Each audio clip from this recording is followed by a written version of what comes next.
Muy buenas noches con todos. Es un gusto darles la bienvenida a una nueva conferencia y en este caso a la última conferencia de lo que ha sido este grandioso proyecto, Un médico nunca para en su tercera edición. Gracias a todos por tomarse el tiempo de estar esta noche presentes. En esta ocasión vamos a tener una ponencia sobre traumatología con el tema tipos de fracturas y su manejo que en esta ocasión estará a cargo del doctor Paul Saritama, a quien desde ya agradecemos por su tiempo y predisposición. Y les dejo a continuación con él para que se presente y continúe con la ponencia. Bienvenidos todos. Hola chicos, muy buenas noches con todos. Un gusto estar aquí con todos ustedes. Bueno, empecemos con el tema. Voy a compartir ya en la pantalla.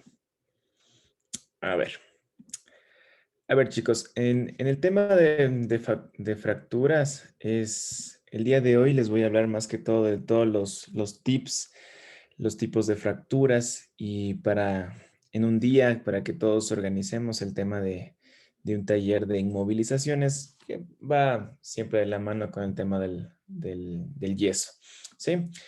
Pero lo que ustedes deben saber del manejo de fracturas, sobre todo como médicos, como pacientes, como consejeros de su familia, que siempre les van a preguntar sobre el tema de qué hago con mi fractura, qué es lo que tengo que hacer en este momento, cómo puedo manejar una emergencia, porque una fractura es una emergencia que la resolución, como ustedes saben, es el tema de quirúrgico. No podemos hacer más nosotros, sino que inmovilizar y transferir. Y en el caso que también podamos manejar el tema del dolor y si amerita el tema de la profilaxis antibiótica. Entonces, partiendo de qué es una fractura, la fractura se define como una pérdida de la continuidad del hueso o cartílago generalmente secundaria a un traumatismo sobre la zona en cuestión, o sea, un golpe, lo más frecuente, el tema de accidentes de tránsito que hace que un golpe directo sobre la zona del hueso y lo rompe totalmente. Eso es una fractura en palabras bastante frescas. Em, ¿Cómo se dé la fractura? La magnitud de la fractura siempre va a depender del mecanismo que causó esta fractura. Por eso es muy importante cuando ustedes aborden la historia clínica de un paciente con una fractura, saber cómo se fracturó, dónde fue el golpe, para que nosotros establezcamos de esa manera clínicamente qué tipo de fractura podemos encontrar.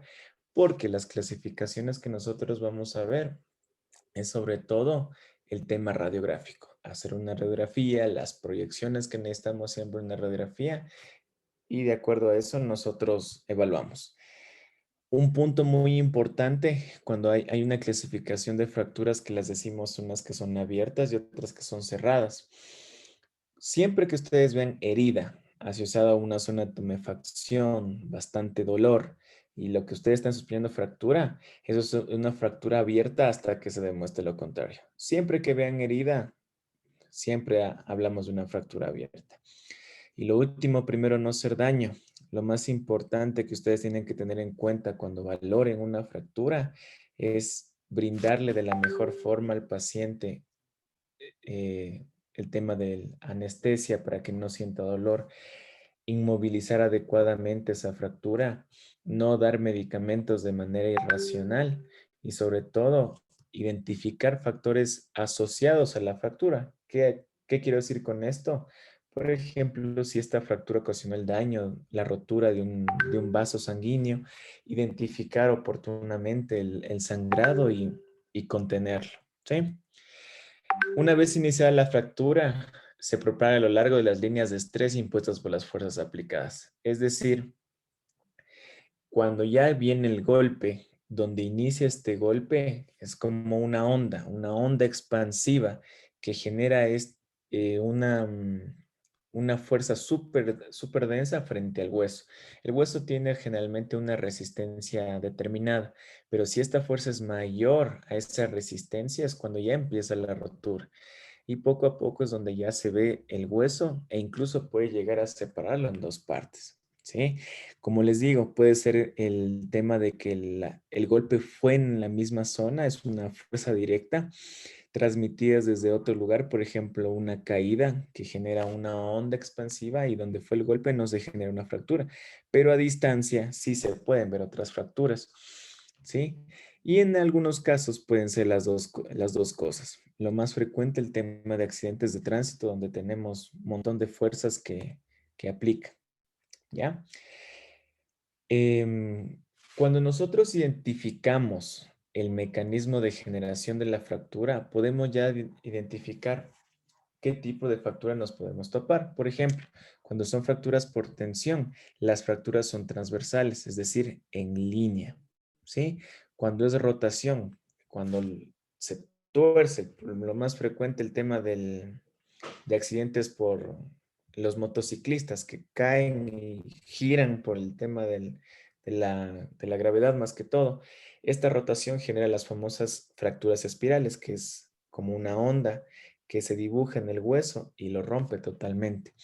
Compresión, generalmente son oblicuas, es decir, se forma una línea que no es recta, sino inclinada en el hueso y así es la línea de la fractura.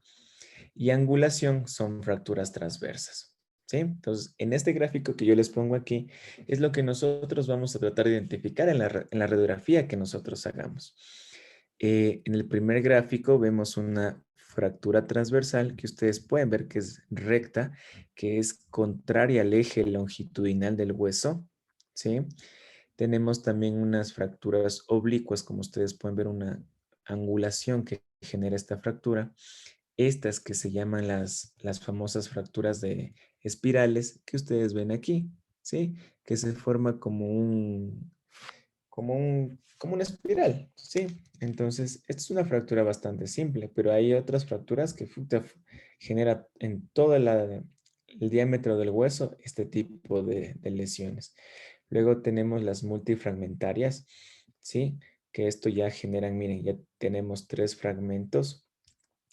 Y las últimas, que son las más graves, que hay que tener más en cuenta, que incluso a veces cuando nosotros ayudamos en el tema del manejo ya por el traumatólogo, son muy complicadas de manejar este tipo de fracturas, ¿sí?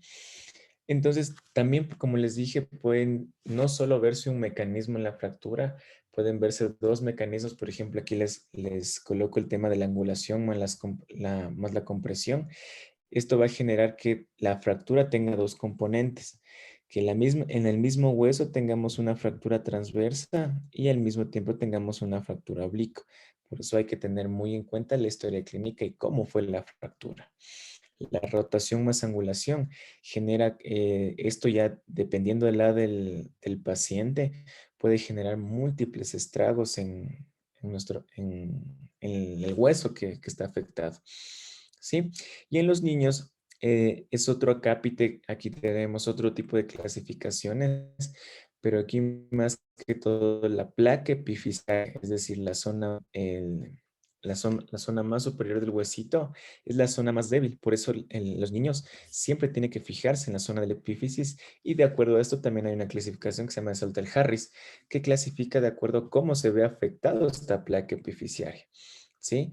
Entonces aquí vemos, este es una tipo 1 que solo está afectado la epífisis, pero no hay ninguna afectación tanto en la metáfisis.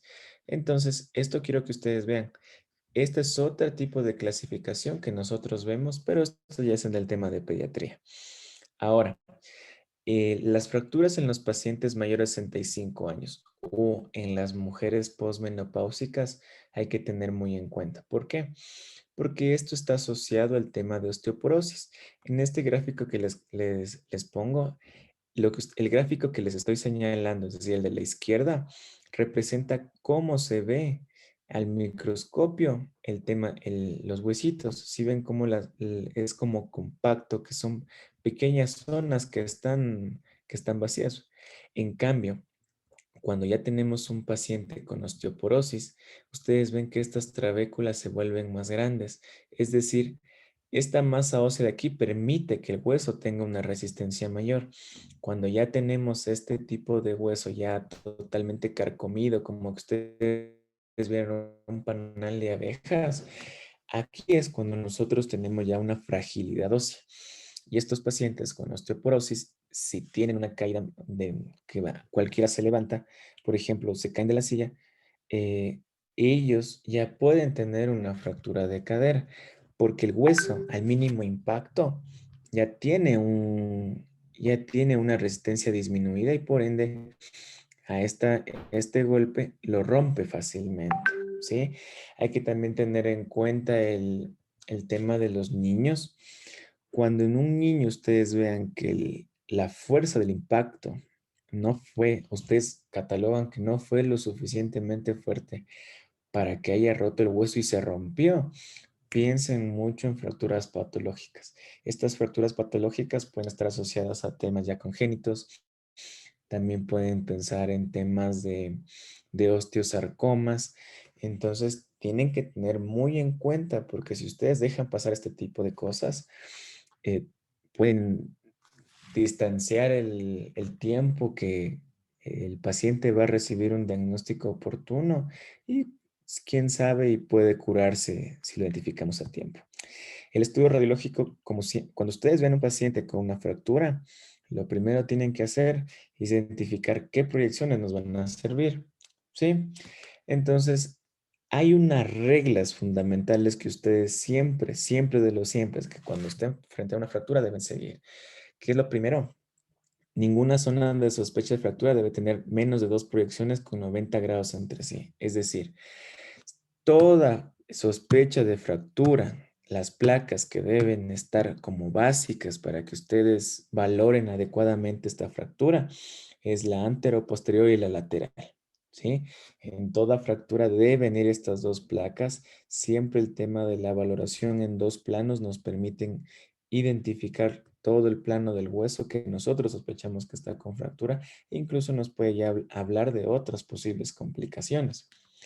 En los huesos largos, en este caso, por ejemplo, podemos hablar del fémur que forman pareja en las extremidades, se deben incluir ambos en su totalidad. Esto más que todo en el tema cuando nosotros hablamos de accidentes de tránsito, y en los niños, en los cuales podemos ver alargamientos, acortamientos o fracturas mal cicatrizadas, las cuales pueden ya ser crónicas y nosotros podemos dar una mala interpretación, ¿sí? En fractura de las extremidades son a veces necesarias proyecciones del lado normal, como les digo en los niños, que a veces pensamos que tenemos que ver si es simétrico el daño, cuando ya pensamos que está asociado a un síndrome, ¿sí? Esto quiere decir que a veces vamos a hacer, por ejemplo, llega el niño por fractura de un bracito, le hacemos la radiografía y vemos cambios anormales, tenemos que comparar con su homónimo, es decir, con el huesito del otro lado para ver si los dos huesitos estaban iguales o es un daño aislado, ¿sí? Esto muy en cuenta en el tema de pediatría. En esta imagen que les pongo es la imagen de una muñeca y vemos cómo está tanto la proyección AP y la lateral. Esto nos va a permitir de gran manera no saltarnos y no obviar fracturas que a veces solo viendo una proyección no pueden ser muy evidentes. El mecanismo del dolor referido puede equivocar en cuanto a la situación de la fractura. ¿Esto qué quiere decir? Hay pacientes que tienen el umbral del dolor muy, muy alto, es decir, que para que les produzca en verdad dolor, debe ser bastante importante el daño para que ellos se quejen.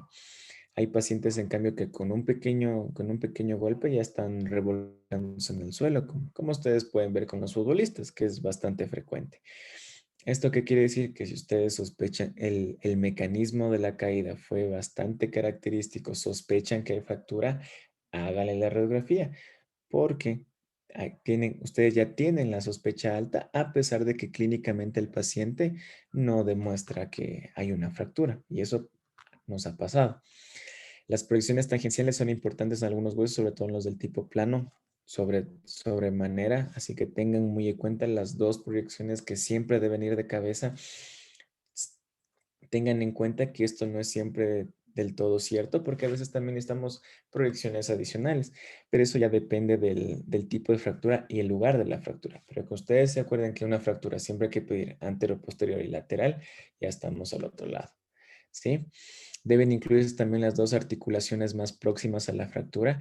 ¿Esto con qué objetivo? Como les dije, hay fracturas por derivadas eh, multifragmentarias. Podemos tener más de una fractura, más de un hueso fracturado. Entonces, si vemos una fractura, también debería ser, por ejemplo, si vemos una fractura en el antebrazo, también sería muy importante el tema de la valoración del húmero para descartar que hayan otras fracturas, ¿sí? En este caso podemos ver tres proyecciones, una antero-posterior, una lateral, y esta también que se denomina una proyección oblicua. Es decir, damos una pequeña angulación a la muñeca para identificar otros posibles daños asociados al tema de la lesión. ¿Sí? Entonces, cuando ustedes vean el tipo de fracturas, hay múltiples clasificaciones, hay un montón de clasificaciones, ¿sí? Una de ellas que les expliqué, de acuerdo a la estructura que les dije, transversal, oblicua, multifragmentaria. Entonces, otras tipo de clasificaciones es el tipo de fracturas por estrés. Estas fracturas por estrés son muy características de los pacientes sedentarios que no tienen un asesoramiento adecuado para el tema de iniciar con la actividad física. ¿Por qué les digo esto?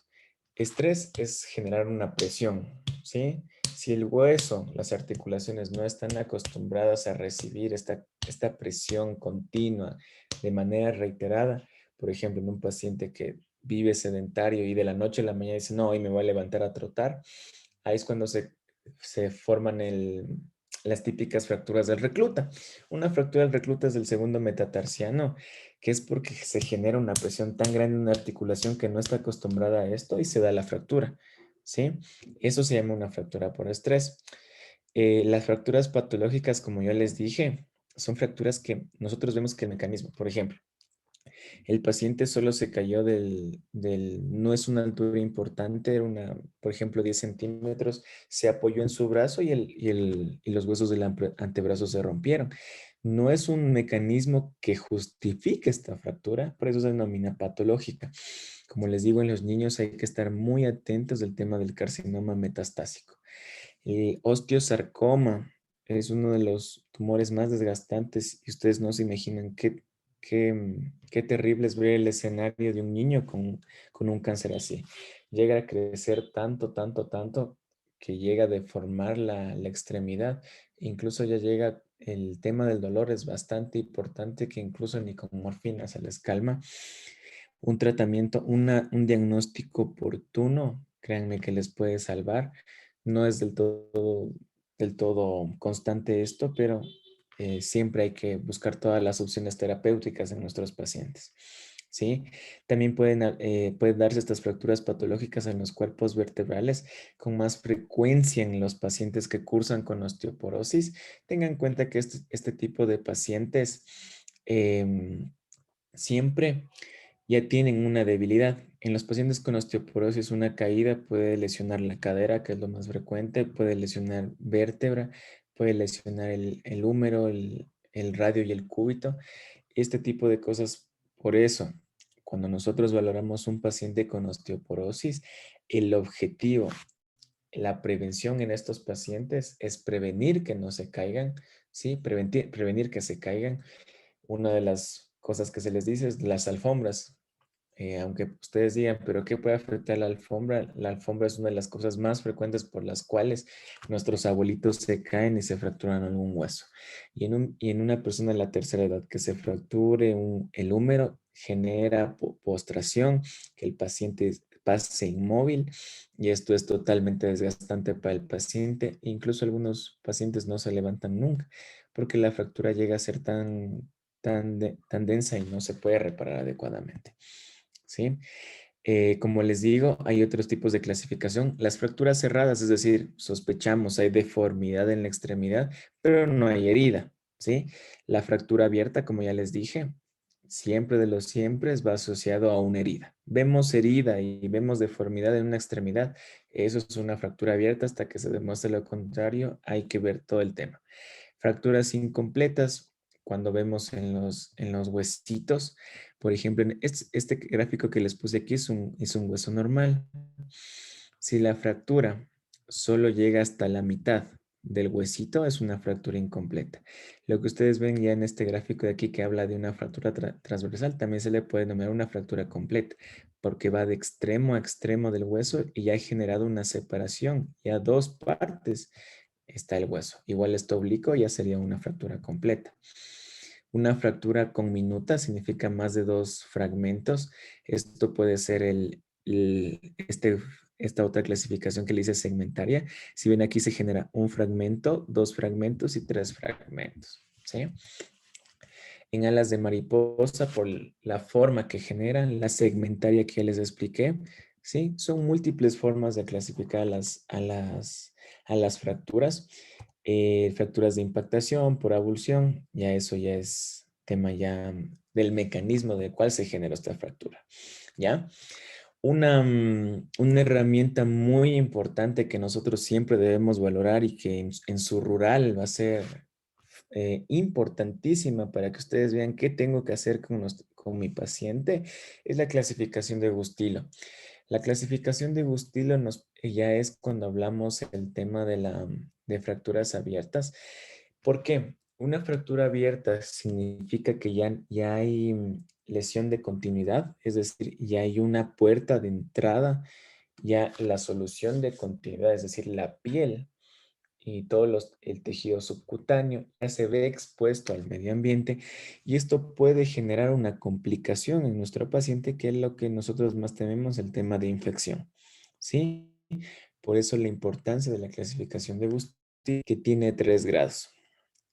Estos 3 grados, a su vez, el grado 3 tiene una subclasificación que es 3A, 3B y 3C. Cuando decimos que es una fractura tipo 1, es cuando vemos la herida, ya vemos que es una fractura abierta, pero esta fractura es menos de 1 centímetro. Lo que les puedo decir para que ustedes clínicamente, porque imagínense que a ustedes les llega el paciente de emergencia, no es que ese rato me voy a ver la regla para decir, a ver, es un tipo 1, tipo 2, no, fácil. Ustedes tienen que ya acostumbrarse desde ahora a medirse su dedo. Por ejemplo, mi dedo mide 1 centímetro de ancho. Si yo veo que la herida supera mi dedo, inmediatamente yo sé que ya es una fractura, es grado 2. Pero si es menor a mi dedo, ya sé que es un grado 1. ¿Ya?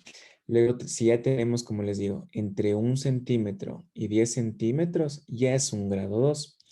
¿Listo? Esto va correlacionado con el tema del mecanismo que generó, la potencia del golpe. Cuando son golpes bajos que generan estas fracturas, se genera un grado 1. Cuando ya es moderado, y es un grado 2. Cuando es ya alta, por ejemplo, como siempre les digo, el accidente de tránsito, ya vemos laceraciones súper grandes, ya más de 10 centímetros, que nosotros ya vemos a simple vista que ya esto es complicado. ¿Listo? Otro aspecto muy importante para la profilaxis antibiótica que nosotros debemos brindar como primer auxilio a nuestros pacientes, también va a depender el tema del mecanismo y cómo fue la herida. Por ejemplo, el grado de contaminación. Tenemos que evaluar ese rato, ver si hacemos una limpieza rapidita con solución salina. Generalmente, como la herida es bastante pequeña en las grado 1, el grado de contaminación va a ser también mínimo. Mientras más grande la herida, más probabilidades de que se contamine terriblemente esta herida. Por eso vemos en las grado 3 que el grado de contaminación es alta. La profilaxis antibiótica se la considera ya en el grado 2 y en el grado 3 tiene que ir de ley, ¿sí? Tienen que dar antibióticos para evitar que se nos complique, ¿sí? Y eso es una gran ayuda ya para el momento que ya va a la emergencia y la valora el traumatólogo. La complejidad del trazo también hay que verlo. Generalmente en las de baja energía son trazos totalmente, como decir, sencillos. Por ejemplo, el transversal que ustedes pueden ver aquí. Ustedes van a ver que aquí el mecanismo también para la reparación va a ser bastante sencillo. El tema de las oblicuas cortas, estas, ¿sí? Ustedes van a ver, cojo acá, pongo un sistema de fijación y esto se va a unir sin ningún problema, ¿sí? En las grado 2 también podemos ver transversales simples. Aquí también ya podemos el ver de las oblicuas con mínima conmoción, incluso las espiraladas, ¿sí? Pero ya en el tema de las grado 3, aquí ya vemos conminución severa. Es decir, cuando nosotros ya vemos en la radiografía múltiples fragmentos del hueso, ustedes van a ver que esto ya está bastante complicado. O sea, el mecanismo de generación de esta fractura fue bastante alto. Por ende, el tema es que cómo va a reparar el traumatólogo también va a ser bastante difícil. Entonces, eso también va a haber otra clasificación que es la clasificación AO. Esta clasificación es muy importante ya para los traumatólogos. ¿Por qué? Porque esta clasificación AO da un número a todos los huesos. Luego da el tema, da una subclasificación para ver qué zona del hueso está afectado. Y luego también va a ver la complejidad de, de toda la fractura. Pero esta clasificación es más para los traumatólogos. ¿Por qué? Porque esto les ayuda a ellos tomar decisiones, qué mecanismo de reparación va a ser el mejor y cómo va a ser la recuperación del paciente. ¿Sí? Cuando ya vemos nosotros una fractura de más de 10 centímetros, nosotros tenemos que hacernos las siguientes preguntas. ¿Sí? Por ejemplo, en el grado A, nosotros vemos heridas por proyectil de arma de fuego y armas agrícolas. ¿Listo? Entonces, si el mecanismo de acción de la fractura de nuestro paciente fue por un altercado, por ejemplo, el tema de le intentaron robar y le dejaron haciendo daño, que es lo más frecuente que se ve, nosotros inmediatamente ya vemos que es una clasificación 3A, ¿sí? Cuando nosotros vemos que aquí el mecanismo de acción fue por un arma de fuego, ¿sí? Cuando vemos el tema de un grado 2B, no hay cobertura del foco de fractura con las partes blandas, ¿sí?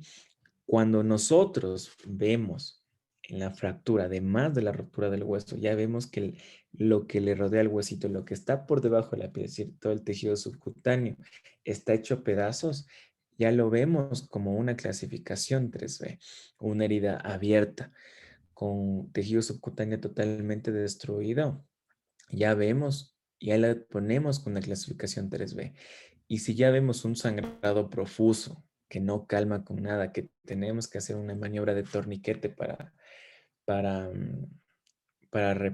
calmar el sangrado, o a su vez vemos una alteración en el tema de la sensibilidad del paciente o en la motricidad de la extremidad afectada, nosotros ya lo catalogamos como una lesión neurovascular y el tratamiento es más urgente e incluso puede llegar a perder la extremidad en estos casos. ¿Sí? Em, Formas de presentación, como les digo, hay múltiples formas que nosotros podemos evaluar las fracturas. Lo que me importa es que ustedes sepan esta clasificación muy importante, que cuando vemos una fractura transversal, una oblicua, una espiralada, la conminuta, porque esto ya les va a aproximar a qué tienen que hacer con los pacientes, ¿sí? Podemos ver también cuando hay múltiples fragmentos, por ejemplo, en esta segmentaria, no es que ustedes van a ver ya así de esta forma, así bien separadito, no. Pueden haber por aposición. El tema de aposición es lo que nosotros siempre esperamos, que así como se da el mecanismo de la fractura, si es una línea de continuidad rectita, como ustedes pueden ver aquí, que los tres se encuentren en el mismo eje, que lo único que ustedes van a esperar es unir, nada más. Pero cuando ya vemos por acabalgamiento, es cuando uno de los dos extremos ya sobrepasa al otro. Es decir, este extremo de aquí ya está por acá, es decir, el uno está encima del otro, ¿ya?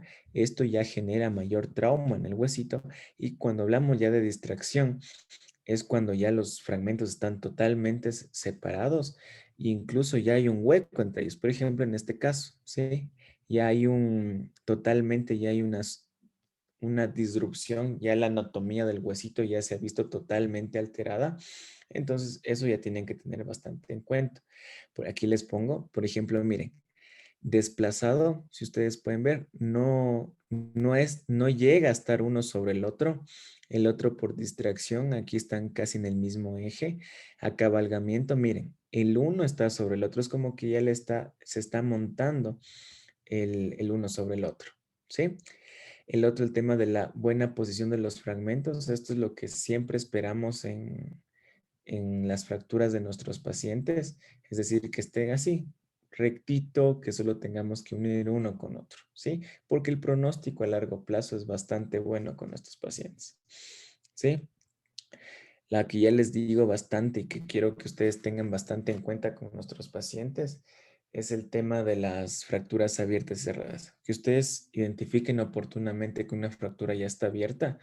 Esto le va, créanme, ustedes van a evaluar el tema del neurovascular, van a darle la profilaxis si amerita en el caso de los pacientes, van a inmovilizar de manera adecuada sin generar mayor daño, porque el objetivo, como les digo, primero no hacer daño en este tipo de fracturas, es dar una buena inmovilización para que el- la fractura tenga una buena consolidación y a largo plazo el paciente no tenga deformidad y tenga una buena movilidad, porque es el objetivo de tratar una fractura, que el paciente recupere su movilidad lo máximo posible. En estas imágenes que yo les pongo aquí, ya se puede ver una fractura abierta. Como ustedes pueden ver, aquí lo más característico va a ser la herida. Aquí ustedes ya pueden observar el periósteo, es decir, el huesito, ¿sí? Cuando ya vimos a este paciente, le hicimos la radiografía. Miren, como ya esto ya está totalmente ya cabalgado, ¿sí? Ustedes pueden ver que este es la tibia ya está cabalgada sobre la otra, en la parte inferior de la tibia. Y esto, miren, ya genera también para el cirujano una proyección para ver qué nomás va a hacer, ¿sí? Aquí que es la fijación con estos materiales. Como les dije, las fracturas incompletas no llegan a atravesar todo el huesito, ¿sí? Entonces solo generan una pequeña parte del hueso, no llega a romperlo en su totalidad. Las fracturas conminutas, como ustedes pueden ver aquí, ya es un rompecabezas total. Ya vemos que los huesitos tienen un montón de partes, o sea, aquí la reparación de este huesito va a ser totalmente ya diferente a la que vimos acá, ¿sí? Va a ser un tratamiento más agresivo. La que les decía en alas de mariposa, si ustedes pueden ver aquí asemeja a una forma de una mariposa y ustedes ven que aquí se generan bastantes fragmentos. En este caso se generan 3 fragmentos. Ustedes pueden ver al mismo tiempo una fractura oblicua en los 2 lados, ¿sí? Entonces, mucho ojo con este tipo de fracturas. En este caso vemos también una fractura segmentaria, ¿sí? Aquí ya vemos, ya se forman múltiples segmentos del hueso que era uno solo y esto complica totalmente la reparación. Esta Doc, fractura, dígame. disculpe, tenemos la mano alzado. ¿Alguien tiene una pregunta? Claro, dime. Gaby, sigue nomás. Doctor, buenas noches. De hecho, tengo ¿Qué dos tal? preguntas. Claro, Esto, dime. ¿en qué caso sería como contraproducente hacer un torniquete? Y digamos, si estamos en sí en una emergencia y no tenemos algo adecuado, ¿qué podríamos usar para que no sea como que no le haga mal, más bien dicho? Ah, ya, verán chicos, entonces, cuando nosotros vemos el abordaje de una fractura, ya este es el tema en el caso de una emergencia, lo primero que ustedes tienen que abordar al paciente es igual que el protocolo que nosotros tenemos de soporte vital básico. Tenemos que ver primero el ABC, valoramos a nuestro paciente, sus signos vitales, su estado de conciencia, vemos pulso, vemos frecuencia cardíaca. Tenemos que ver incluso el tema de cómo está la extremidad. Nosotros cuando colocamos un torniquete, de hecho, las últimas guías de manejo de sangrados, algunas no recomiendan el tema del torniquete. ¿Por qué? Porque primero, a veces si lo hacen de manera artesanal, lo hacen de manera inadecuada y puede generar mayor daño antes que beneficio. El torniquete bien hecho es con un cinturón que ya viene, que lo tienen los paramédicos, que es grueso. Este torniquete genera que cuando hay la presión, hay una buena conformidad, es decir, detiene el sangrado, pero no genera daño en los tejidos adyacentes. Porque, ¿qué es lo que nosotros hemos visto cuando ya vienen pacientes atendidos artesanalmente? Que por el miedo que tienen, le hacen el torniquete con cables, con correas. Entonces, incluso cuando hacen el torniquete, lo presionan demasiado y esto hace que la extremidad, la distal, por ejemplo, si la fractura está hecha en el fémur, el torniquete lo hacen muy arriba, hacen que toda la parte desde la fractura para abajo se quede sin irrigación y como presionan demasiado también generan un daño neurológico. Y por eso los pacientes cuando ya llegan a las emergencias por estos malos torniquetes, lo único que hay que hacer ya es amputación porque la otra extremidad ya no está viable, ya no ha recibido oxígeno, ya está totalmente necrosada esa extremidad. ¿Qué es lo que se recomienda? Tratar de hacerlo con un torniquete bastante gruesito, no presionar demasiado, presionar hasta que ustedes vean que el sangrado ha sido contenido. También nos podemos ayudar en el caso como nosotros, como ya médicos, como en la primera asistencia, en la herida que nosotros podemos ver, podemos poner gasas estériles y generar presión. Si vemos que con esa presión ya para el sangrado, tranquilamente no es necesidad de torniquete.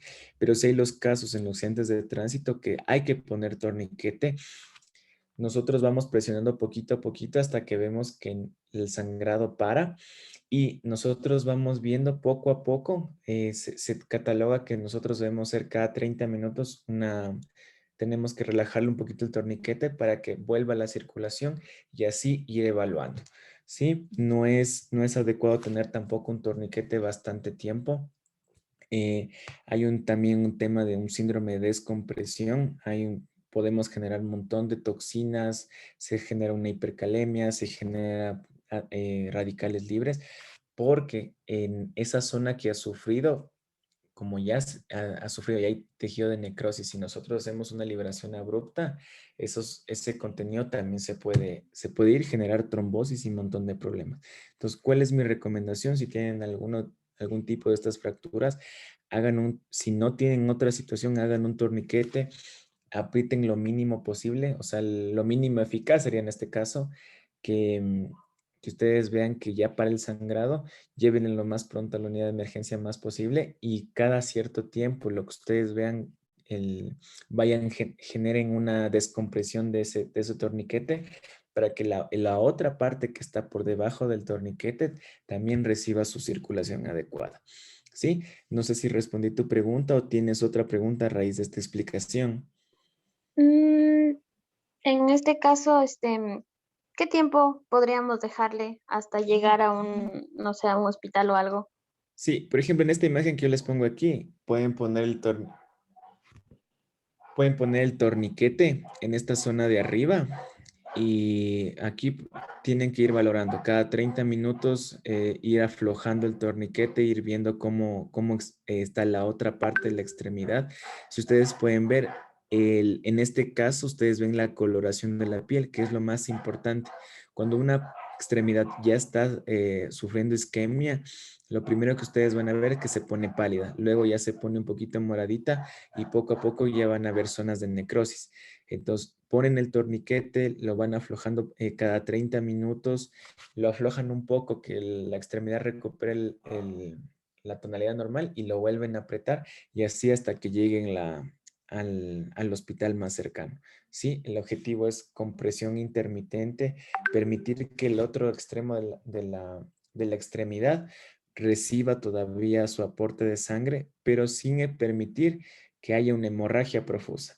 Porque aquí ¿por qué ponen el torniquete?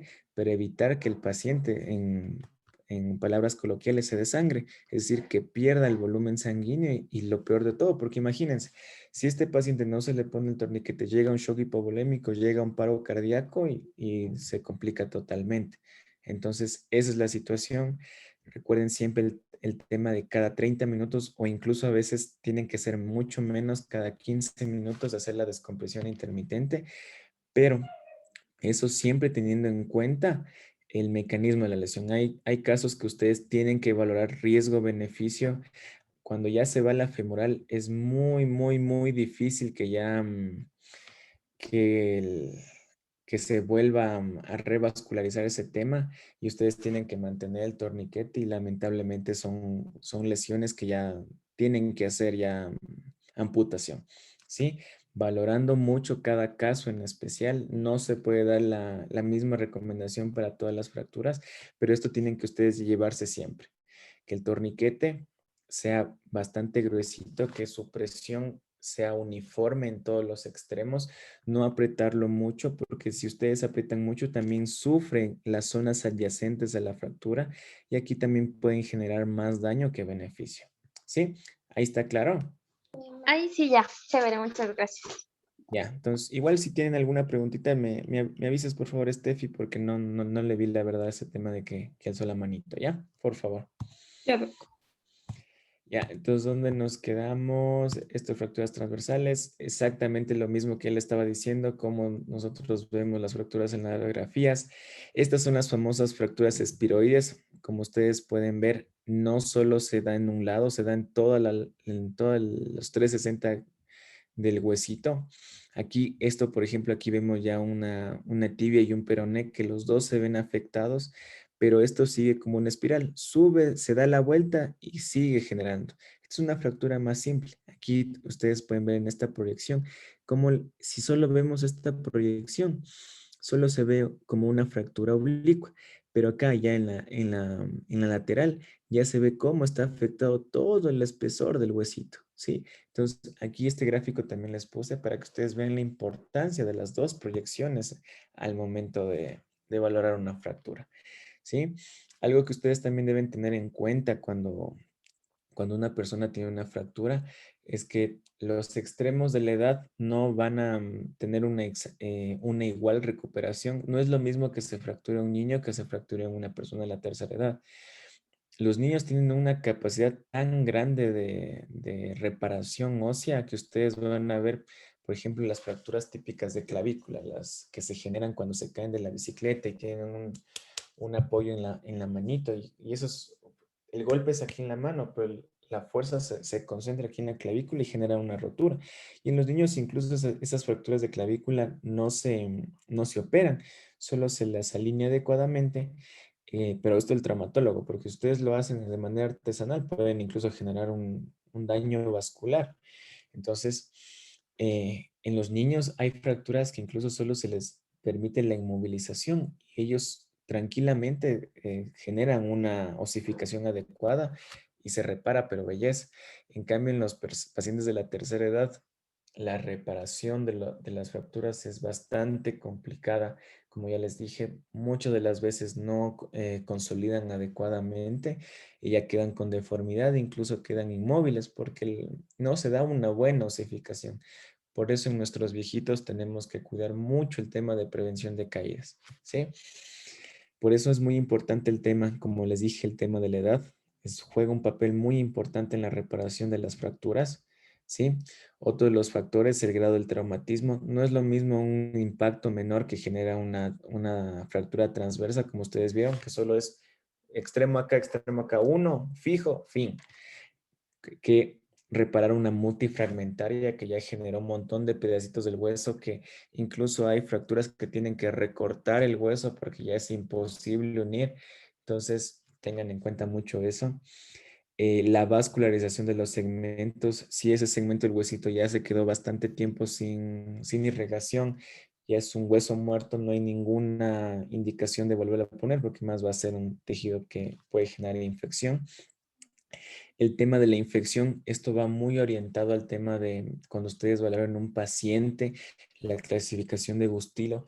Si ya ven una herida bastante amplia, contaminada, por favor den la profilaxis antibiótica, que eso puede a largo plazo cambiar totalmente el pronóstico del paciente, ya que ustedes van a ver que heridas infectadas, heridas con microorganismos multiresistentes complican de gran manera a estos pacientes, generan una estancia hospitalaria prolongada y todo lo que viene a partir de eso, infecciones nosocomiales. Entonces, ustedes hagan un uso racional de antibióticos, que identifiquen adecuadamente qué herida está contaminada, que inicien el antibiótico de manera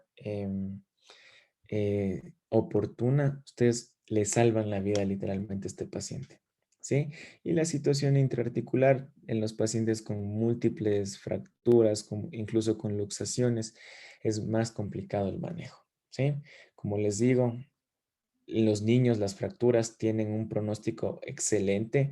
En cambio, en los pacientes, lamentablemente en los pacientes de la tercera edad, una fractura es bastante compleja, implica un manejo múltiple disciplinario. Entonces, tengan muy en cuenta este tipo de cosas. En el caso de la reparación de las fracturas, tenemos tres etapas. Uno que es primero la fase inflamatoria. Todo el tema que genere daño en una estructura en nuestro cuerpo va a llamar neutrófilos, va a llamar a una mayor vascularización, se forma este famoso hematoma, la típica tumefacción que nosotros vemos al momento del- de valorar la fractura. Luego, a medida que pasa el tiempo, esto es la evolución natural de una fractura, ¿no? Esto sí es sin la intervención de un médico. Porque aquí es cuando nosotros vemos en los pacientes que vienen manejados por los famosos sobadores la formación de callos óseos que ustedes no se imaginan. Los sobadores generan mucho daño en nuestros pacientes con fracturas porque no solo alivian el dolor de ese rato, solo generan movimientos de manera artesanal. Incluso como ustedes pueden ver aquí, esto es un callo óseo bien formado, es decir, el paciente tuvo la caída, se le inmovilizó y cicatrizó adecuadamente. Hay fracturas, por ejemplo, las cabalgadas, que los sobadores solo cogen, mueven ahí un montón de cosas, pero no alinearon adecuadamente el hueso y el hueso, pues, por así decirlo, como sea, va a cicatrizar. Entonces, imagínense en una fractura cabalgada, es decir, que este fragmento de acá arriba esté sobre este fragmento y que se repare de esa forma. Primero, que se va a dar un acortamiento de la extremidad y eso ya es totalmente ya quitarle calidad de vida al paciente. Por eso ustedes, cuando tengan pacientes con fractura, por favor, y a sus familiares, por favor, que no vayan al Salvador, que ellos generan más daño que beneficio. Y hemos visto un montón de complicaciones, más que todo en los pacientes de la tercera edad, que son muy renuentes en ir al hospital, que ya son fracturas totalmente ya mal cicatrizadas, que ya no hay nada que hacer y lo único que se hace es manejo del dolor y rehabilitación. Pero es algo que se pudo haber prevenido, pero no se hizo así. ¿Ya? Esto ya es la siguiente etapa, ya se forma el callo óseo, ya está cicatrizado totalmente y hay una revascularización totalmente. Y por último, ya la fase de remodelamiento, donde el huesito ya recupera su forma natural. Esto es lo que esperamos en todos nuestros pacientes, es lo que el objetivo del manejo del traumatólogo, recuperar la continuidad del hueso sin deformidad. ¿Sí? Entonces, como les digo, y les vuelvo a repetir, siempre que estemos frente a una fractura, lo primero que tenemos que ver es nuestro paciente, ¿sí? Valorar a nuestro paciente, valorar los signos vitales de nuestro paciente, ver cómo está, si responde la frecuencia cardíaca, valorar signos de shock, por ejemplo, la palidez de las extremidades, somnolencia de nuestro paciente, porque recuerden que cuando valoramos una fractura, lo más frecuente que generan estas fracturas son daños vasculares. Estos daños vasculares generan sangrado. Si el sangrado es profuso, no se controla adecuadamente, el paciente llega a un shock hipovolémico, es decir, es el sangrado tan grande que la cantidad de sangre es insuficiente para el cuerpo y ahí es cuando tenemos que actuar inmediatamente. ¿Sí? Evaluación secundaria, ya nosotros ya ver los posibles daños que generó esta fractura, porque no es que cuando viene un paciente con un politraumatismo tenemos que ver en todos lados. Puede ser que esté fracturado el fémur, pero al mismo tiempo por el accidente de tránsito tuvo algún golpe en el tórax y ya está haciendo un taponamiento cardíaco, está haciendo, hay un sangrado abdominal y ya vemos un abdomen en tabla. Entonces, ¿cuál es mi mensaje con esto? que cuando nosotros valoramos a un paciente en la emergencia, tenemos que verlo como un todo, que la fractura puede ser parte de lo que está sufriendo el paciente, pero no es el todo. Por eso, valoren muy bien a sus pacientes, hagan un examen físico sucinto, retiren la ropa, que es lo más importante. A veces dicen, no, por vergüenza, no, retiren la ropa, revisen todo, porque a veces hay signos de sangrado abdominal que nosotros pasamos por alto porque nos concentramos solo en la fractura. ¿Sí?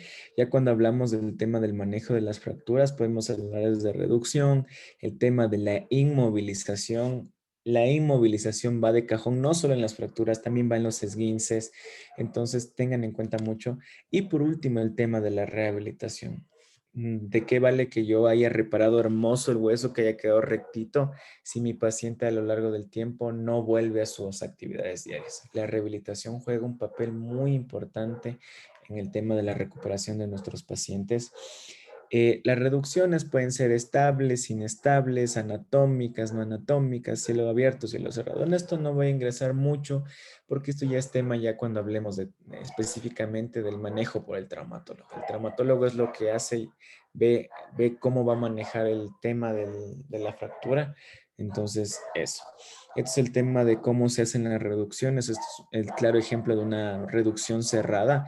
Una reducción cerrada, es decir, ahí, es lo típico que nosotros en el área de emergencia de los niños. Ustedes pueden ver aquí en el primer gráfico cómo ya la cabeza del húmero está separado del cuerpo y mediante maniobras nosotros re- reposicionamos las dos partes del húmero. Esto sí, chicos, por favor, reserven al manejo por el traumatólogo o una persona experta, que también pueden ser los emergenciólogos, porque si esto es hecho por una persona que no ha tenido práctica, inexperta, este movimiento del hueso puede generar más daño que bien, puede generar una rotura de la arteria braquial, que esto ya genera un sangrado profuso y pueden hacer más daño que bien, ¿sí?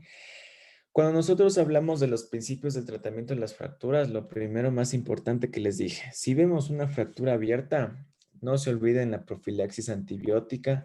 Si vemos que el paciente está con signos de shock, vemos el paciente con extremidades frías, le tomamos la presión, está con hipotensión, sentimos un pulso lento, débil, el paciente está totalmente somnoliento, vemos ya el paciente totalmente pálido, por favor traten el shock, que eso va a ser lo que le va a salvar al paciente. Pasen bolos de lactato de Ringer, solución salina, lo que tengan a la mano. El manejo del dolor. El paciente que viene con una fractura viene con mucho dolor. No, créanme que aquí sí tienen que ya saltarse las escaleras del manejo del dolor de la OMS, tienen que dar un analgésico potente, si es posiblemente de manera intravenosa, uno de los que más se usa, el tema del ketorolaco, pacientes que toleran el tramadol, también ayudarles con dolor, con tal que el paciente pase tranquilo, porque si el paciente está intranquilo, se pasa moviendo, puede también complicar la fractura que ya tiene de base. Entonces, lo primero que tienen que valorar en el paciente, signos de alarma. Tengo que iniciar antibióticos, sí o no, tiene mi paciente shock, manejo el shock, el paciente está con dolor, manejo el dolor, ¿sí? Evitar al máximo el tema de movimientos bruscos, esto con el objetivo de no lesionar partes blandas, temas vasculares, temas neurales. El movimiento siempre debe ser en bloque, muy cuidadoso. El tema de las hemorragias, como les dije, si tengo que usar torniquete, lo uso, tengo que valorar el riesgo-beneficio siempre en ese tipo de cosas. El tratamiento provisional que puedo darle, por ejemplo, en un centro de salud. En un centro de salud ustedes van a ver que no van a poder dar un tratamiento quirúrgico para nada, pero sí pueden dar un tratamiento de soporte, inmovilizar la extremidad, tienen que idearse de todas las maneras, pero tiene que esa extremidad ir fija, que no haya un movimiento brusco, porque si estas partes fracturadas generan un filo, así como un cuchillo, y pueden tranquilamente desgarrar cualquier vaso sanguíneo si no lo inmovilizamos de manera adecuada. Y por último, ya cuando llegue al hospital, el tratamiento definitivo, ¿sí? Cuando ya hablamos de los tipos de inmovilizaciones, de la osteosíntesis, que ya esto ya es totalmente ya manejo por traumatología, ¿sí?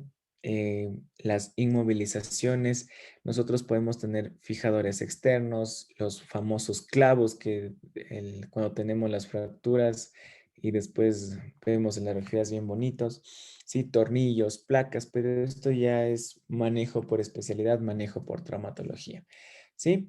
Ahora, las famosas férulas, los yesos, las tracciones que podemos dar a nuestros pacientes cuando ya está sobreañadido un esguince.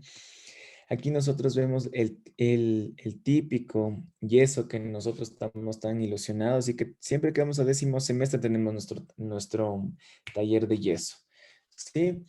Los principios que nosotros tenemos que basarnos siempre en los yesos es que siempre tienen que generar en dos articulaciones contiguas, siempre en las zonas que va a haber más flexión o más roce, siempre reforzar con más venda, porque estas zonas a lo largo del tiempo generan un traumatismo en nuestros pacientes y pueden llegar a generar lesiones e incluso úlceras que son difíciles de controlar.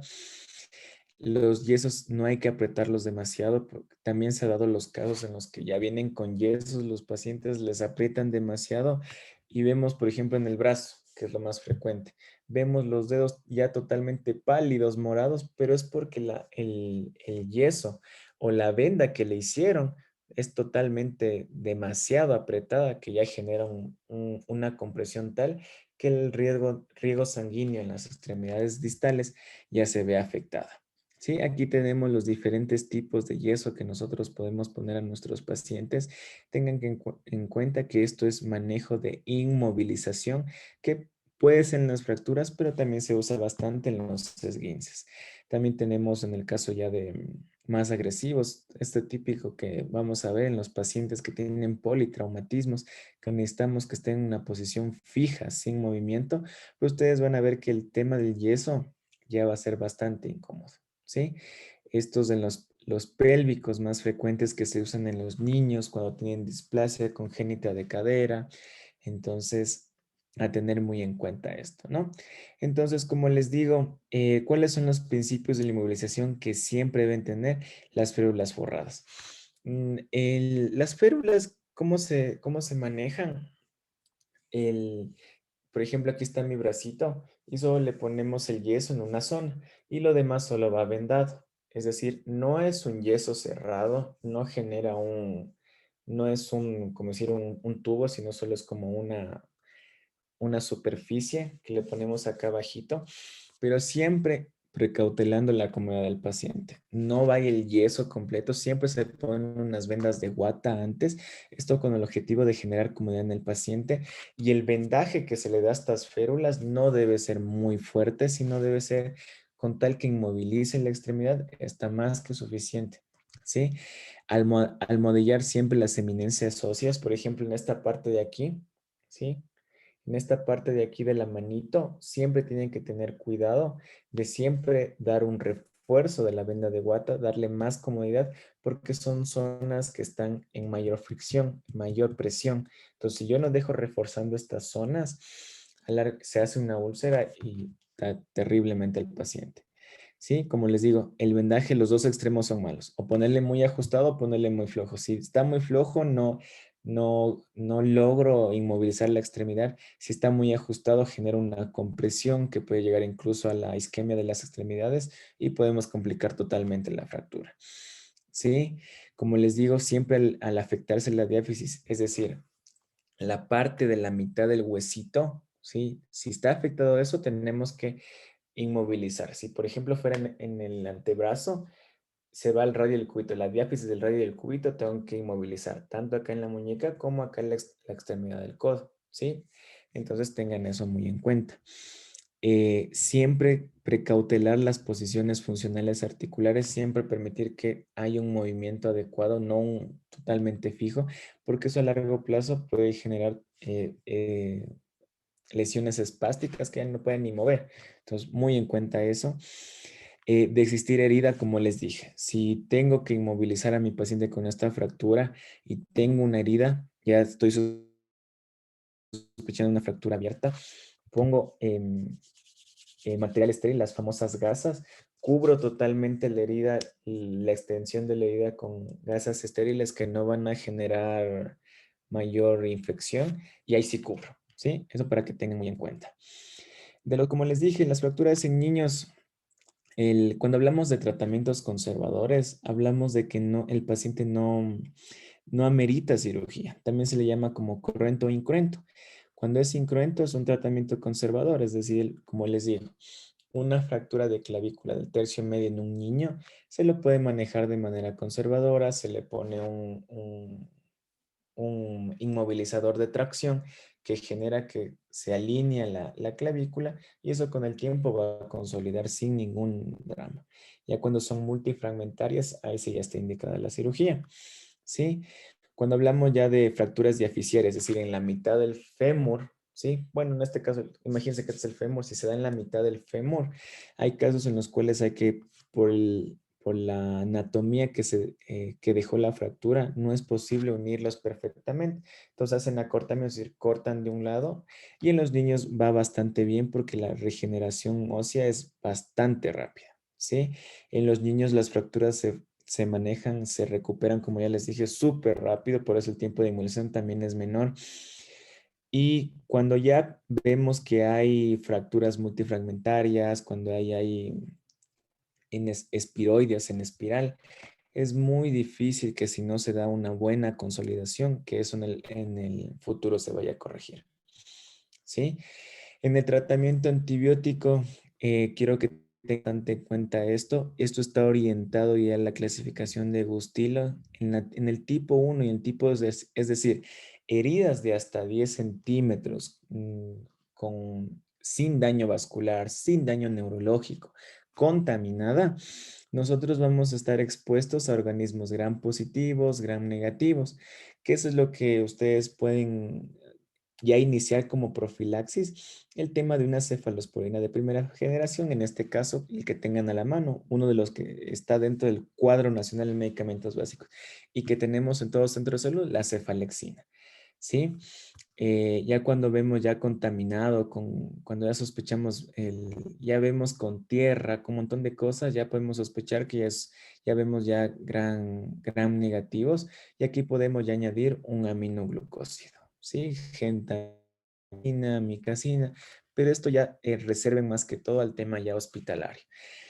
En las tipo 3, sí, aquí nosotros ya vemos ya, especialmente en las tipo 1 y 2, ya sabemos que están contaminados por organismos gram positivos y gram negativos. Aquí nosotros en el centro de salud no vamos a tener a la mano un aminoglucósido. Si tienen a la mano, mucho mejor. Pero aquí lo que sí tenemos es una quinolona. ¿Sí? Entonces, ¿qué va a tener cobertura para gram negativas? Y en el hospital es cuando ya utilizan medicamentos de mayor espectro, como el PIPTAS, famoso PIPTAS, que es la piperacilina tazobactam. Y en el caso ya de tipo 3C, que les dije que se acuerdan que la 3C es cuando ya hay daño vascular y además del daño vascular hay daño neurológico, ya tenemos que cubrir tema de Clostridium.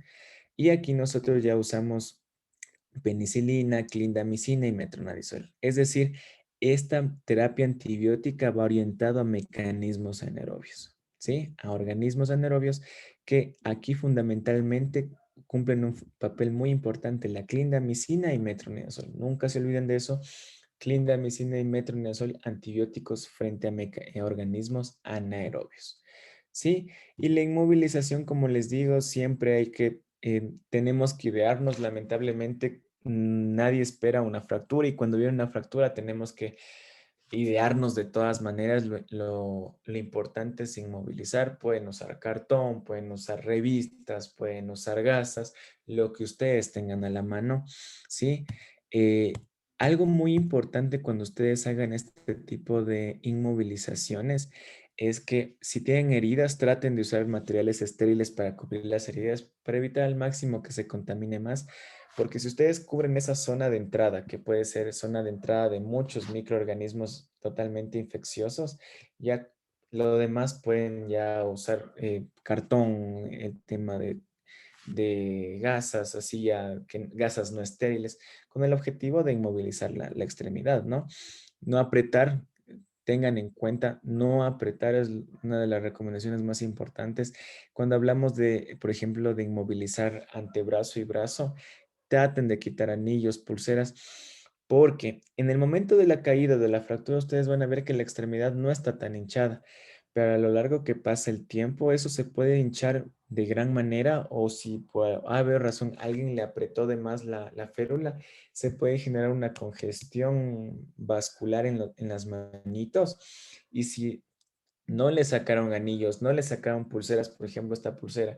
Si esto llega a crecer, esta pulsera genera una presión tal que incluso se ha visto que pierden dedos, pierden manos, porque no le sacan a tiempo. Esto estaba ahí apretando, apretando, apretando, apretando hasta que ya es demasiado tarde y ya no, ya generó una presión tal vascular que la extremidad distal ya se quedó sin oxígeno, ya se quedó sin nutrientes, por ende se necrosa totalmente y ahí estamos en problemas. Por eso, paciente con politrauma, sáquenle todo, manilla, relojes, todo, sáquenle para que en estos generalmente siempre hay inflamación y luego es muy difícil sacar este tipo de cosas, ¿sí? Entonces, como les digo, toda práctica en medicina, especialmente en emergencias, tiene un riesgo. Más que todo en el manejo de fracturas tenemos que ser muy delicados, cómo movemos la extremidad, cómo nosotros la inmovilizamos, porque si la movemos bruscamente podemos lesionar nervios, arterias y vasos sanguíneos. Si lesionamos nervios, le dejamos con una neuropatía a largo plazo. Imagínense, ya no van a poder mover la mano o la mueven parcialmente o van a tener dolor, que es lo que más les molesta a los pacientes. Si lesionamos arterias o capilares, se puede el paciente desangrar totalmente. Los defectos en la movilidad de la articulación, si no hacemos una buena inmovilización, si no la llevamos inmediatamente al paciente a la emergencia, si lo trata un sobador, aquí después créanme que hacen más daño que bien. Si no damos una profilaxis adecuada, se nos infecta la herida, no se trata adecuadamente, se hace una fascitis necrotizante que puede evolucionar a una sepsis y muere el paciente. Y en caso de pacientes con un por accidente de tránsito, tengan muy en cuenta movilizar con mucho cuidado el cuello porque pueden generar una lesión en la médula espinal, ¿sí? Entonces, ¿qué les digo? ¿Qué hacer en una fractura abierta? Inmovilizar, ¿sí? Lo más importante, cortar las vestimentas, lavar la herida, cubrirla con apósitos limpios y trasladar lo más rápido posible a la emergencia del hospital más cercano. ¿Qué no hacer? Como les dije, no acomodar el hueso saliente o reintroducirlo. Por favor, no hagan este tipo de cosas. Esto ya exclusivamente el traumatólogo que sabe de anatomía, sabe cómo acomodarlo. Si nosotros lo reintroducimos inadecuadamente, podemos hacer más daño que bien. Y esto que se lleven en la cabeza siempre, no apretar demasiado los vendajes. Eso puede generar congestión y se hace un desbarajuste.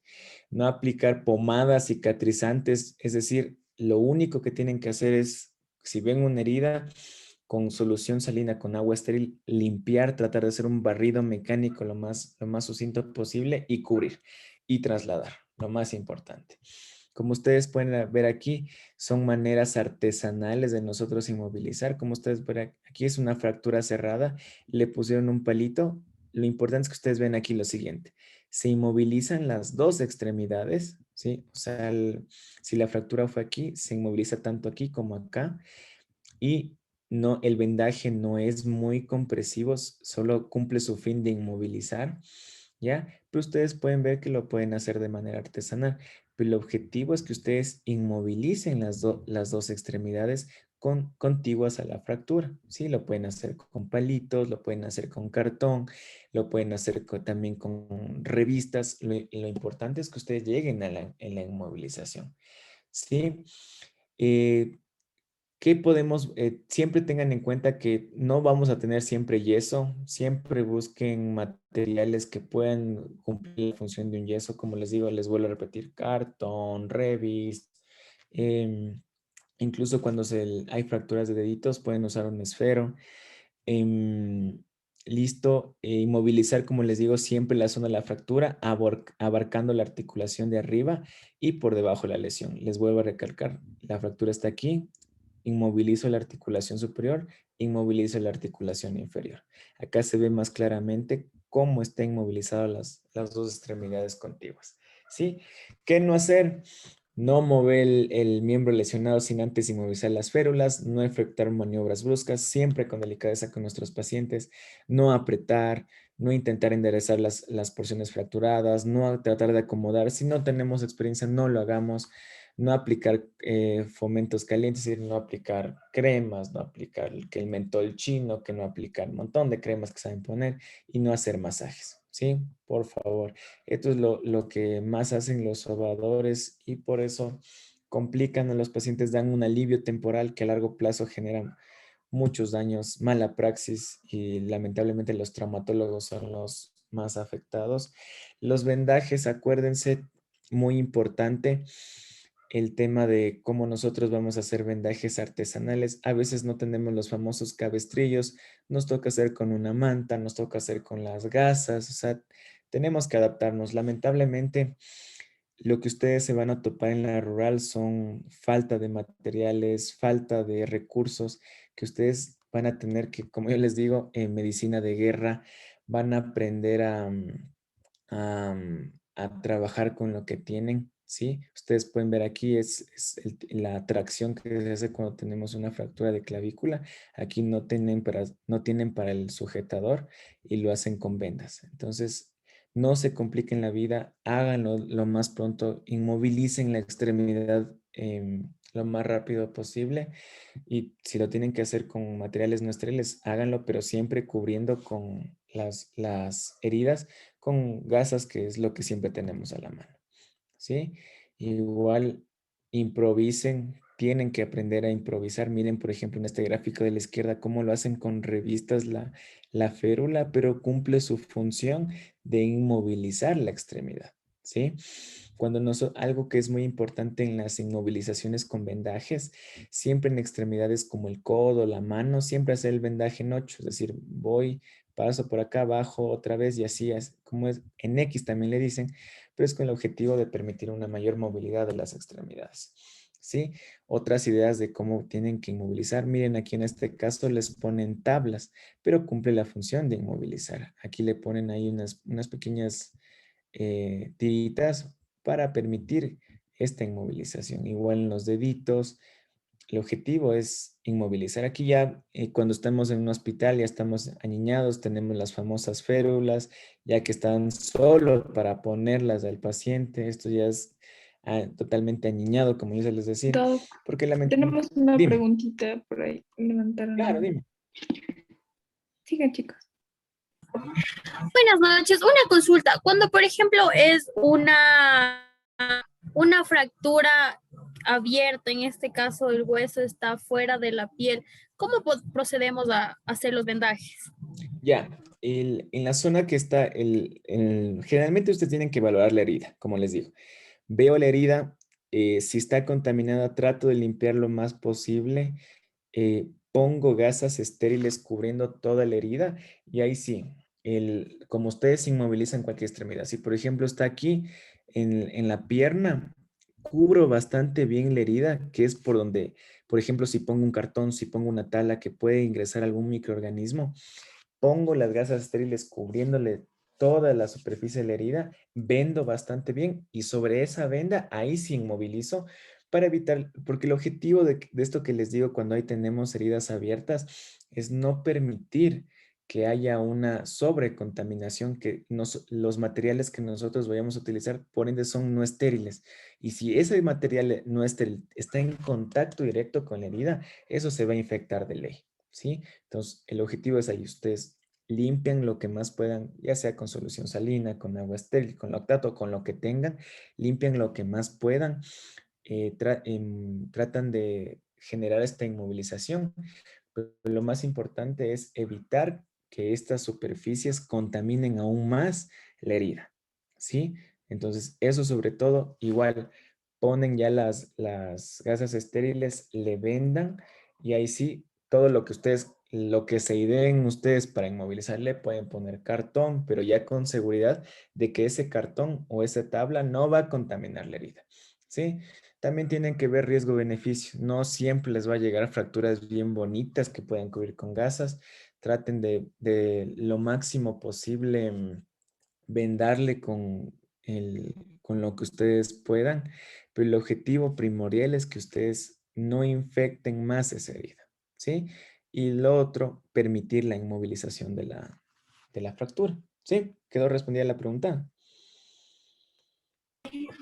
Sí, muchísimas gracias.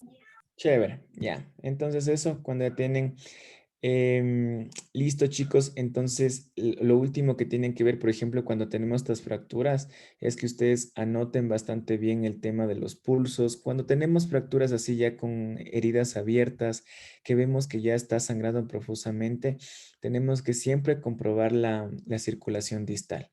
Si la fractura se dio a esta altura de la piernita, revisar el pie, revisar la temperatura del pie, si está frío, cómo está el pulso. Aquí cumple muy importante el pulso pedio. Valorar el pulso pedio, cómo está, si está fuerte, si está débil, si ya vemos signos de cianosis, o sea que está sufriendo la extremidad. Tenemos que, eso también nos ayuda mucho para el tema del torniquete. Si tenemos que usar torniquete, vemos que ya está, el pulso empieza a disminuir totalmente, es porque está muy apretado, ¿sí? Como les vuelvo a repetir, siempre debemos inmovilizar la articulación proximal y distal a la fractura y siempre debemos, cuando vemos fracturas inestables, es decir, súper, que no están totalmente alineadas, alinear lo más suave posible, lo que más podamos para realizar una buena fijación. Pero en lo más posible este tipo de fracturas inestables, hacer que el traumatólogo las maneje. Ellos tienen generalmente experiencia en esto y lo van a manejar de mejor manera y sin generar ninguna complicación después de esto. ¿Sí, chicos? Entonces, eso ha sido todo por el día de hoy. Ya les van a comunicar cómo vamos a hacer el taller de yesos e inmovilizaciones para hacerlo de la manera más chévere. Pero siempre ese tipo de talleres tienen que ir con la base que les acabé de decir. ¿Sí? Entonces, por favor, chicos, si tienen alguna pregunta, duda, queja, sugerencia, estoy presto a ayudarles en este momento, ¿ya?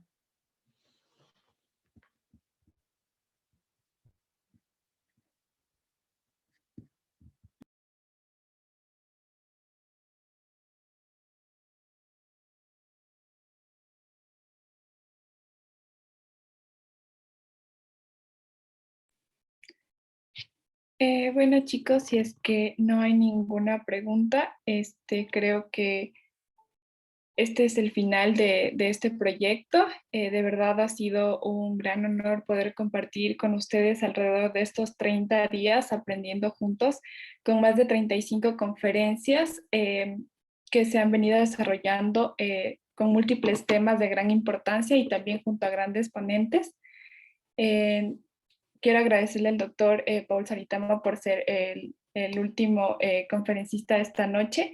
Muchas gracias por su tiempo, por su predisposición.